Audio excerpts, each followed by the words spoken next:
Selamat pagi Mbak Nilam. Pagi. Senang bertemu kembali dengan Mbak Nilam hari ini. Bagaimana kabar Mbak Nilam? Lumayan baik. Lumayan baik ya Mbak. Nah baik. Jadi bagaimana perasaan Mbak Nilam sejak pertemuan pertama kemarin dengan hari ini? Masih berasa nggak berharga gitu. Baik. Jadi Mbak Nilam masih merasa tidak berharga ya. Nah pertemuan kemarin itu kan saya meminta Mbak Nilam untuk menuliskan hal-hal baik ya Mbak di buku catatan. Nah, apakah Mbak Nilam sudah mencoba untuk menuliskan perasaan Mbak Nilam ke dalam buku catatan? Sudah. Boleh saya lihat?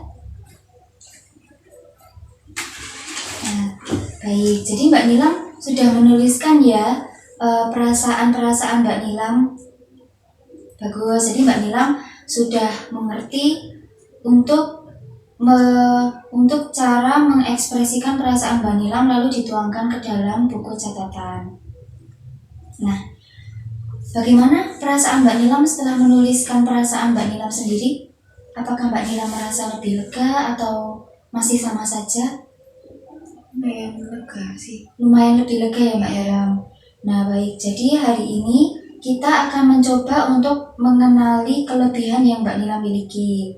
Nah, di sesi kali ini kita akan mengenali kelebihan diri Mbak Nilam dengan tujuan agar Mbak Nilam itu menyadari potensi yang Mbak Nilam miliki yang berharga untuk diri Mbak Nilam sendiri maupun untuk orang lain.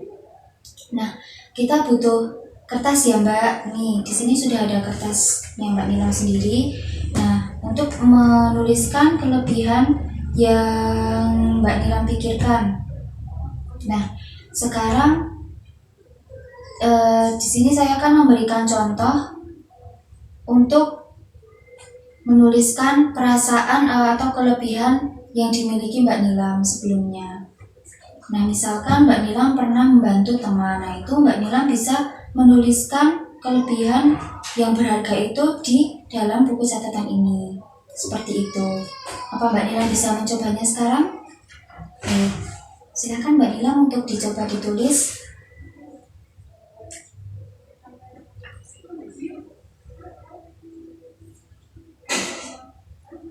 Nah, bagus sekali Mbak Nilam. Mbak Nilam membantu teman meminjamkan uang ya Mbak Nilam. Nah, ini kan salah satu contoh sederhana yang sudah Mbak Nilam lakukan kepada orang lain dan itu sangat amat berharga untuk orang lain. Dan Mbak Nilam itu bukan tidak berguna, tapi Mbak Nilam amat sangat berguna untuk orang lain. Jadi manfaat dari menuliskan kelebihan yang berharga itu adalah untuk supaya Mbak Nilam itu lebih menghargai diri sendiri dan lebih percaya terhadap diri sendiri ya Mbak. Nah, kira-kira apa yang Mbak Nilam rasakan setelah menuliskan kelebihan-kelebihan tadi? Ya, saya jadi sadar kalau saya itu pernah berguna untuk orang lain. Ya, bagus. Ya, benar Mbak. Jadi ketika Mbak Nilam pernah membantu orang lain itu adalah salah satu hal yang amat sangat berharga untuk orang lain dan untuk Mbak Nilam sendiri. Nah, jadi Mbak Nilam itu bisa melanjutkan menulis kelebihan-kelebihan yang pernah Mbak Nilam lakukan untuk orang lain, kemudian untuk supaya Mbak Nilam itu merasa lebih menghargai diri sendiri ya Mbak. Nah, jadi untuk pertemuan besok kita akan membahas bagaimana pikiran negatif Mbak Nilam itu bisa mempengaruhi perilaku Mbak Nilam. Nah, untuk waktunya itu jam 9 saja ya Mbak. Kemudian tempatnya bisa di sini. Nah, bagaimana, apakah Mbak Nilam bersedia? Baik, jadi untuk pertemuan kali ini saya cukupkan terlebih dahulu ya Mbak. Terima kasih Mbak.